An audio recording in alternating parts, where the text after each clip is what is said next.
By the time I came to the treatment center, things were in shambles. I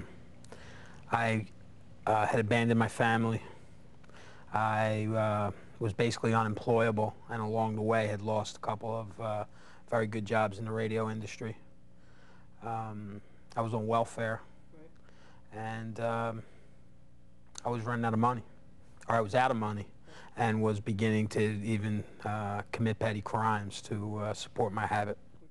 For me, until I came into this, into the University of Pennsylvania Treatment Center, I didn't realize that there was a difference between a desire or a craving to smoke crack cocaine and the actual action. They were inseparable for me. One was laid directly on the other, and I had no idea if they were different. And through a variety of different tools, I came to be able to do that here, to learn that here.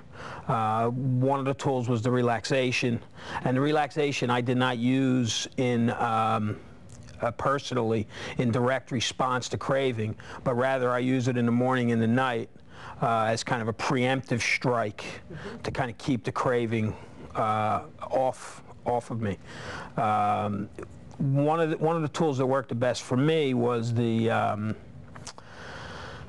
imagining the dire consequences of using, because clearly as an addict, when you want to get high, what you think about is the pleasure principle of it.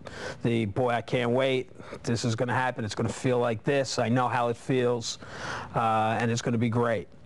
After each period of pleasure, it's followed by a period of despair, usually closely following when you run out of your money. And those periods were closer and closer together for me. And at the treatment center, I learned when I had a craving to think it all the way through to the end, which was eventually broke and in some form of humiliation, and sometimes taking part in risky behavior to continue to support your habit. I've been clean and sober for 4.5 years. I eventually began to get better because I knew something bad was going to happen to me.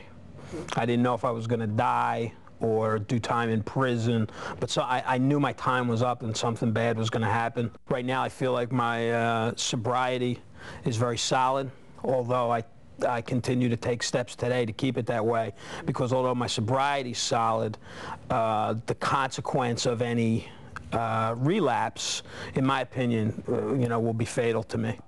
I abandoned my family totally. The for sale sign was on my house, and yet I was back with my wife and daughter. I was able to see my wife through a disease that ended up being fatal, but I was able to end up being there for her. My daughter's 17 years old right now, very well adjusted, and recently received a scholarship to Tulane. I'm back. I was back in my career. And in fact surpassed any success that I had before. And I think it's important to know, because it's could give hope to people.